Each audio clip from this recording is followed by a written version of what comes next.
সর্বভারতীয় যুব কংগ্রেস কমিটি নতুন কর্মসূচি নিয়েছে ইয়ং ইন্ডিয়া কিবাল। এই কর্মসূচির বাস্তবায়নের জন্য ত্রিপুরায় ইনচার্জ করা হয়েছে তন্ময় ধর ও রাকেশ দাসকে।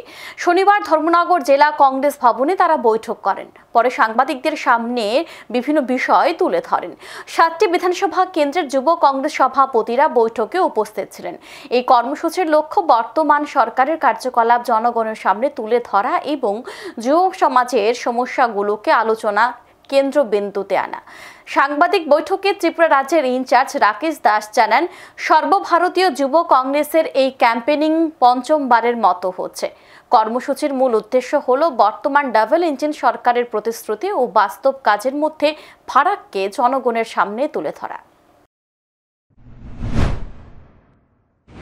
যুব সমাজ আগামী দিন ডাবল ইঞ্জিনের সরকারের বিরুদ্ধে রুখে দাঁড়াবো এবং দেশকে একটা সুশৃঙ্খল সুষ্ঠু যাতে আমরা পরিবেশ তৈরি করতে পারি সেই দায়িত্ব নিয়ে আজকে যুব সমাজ এই জেলা কংগ্রেস ভবনে ধর্মনগর জেলা কংগ্রেস ভবনে এই ইয়ং ইন্ডিয়াকে বলে উদ্বোধনের মাধ্যমে আপনাদের সামনে এই সাংবাদিক সম্মেলনটা আমরা তুলে ধরেছি।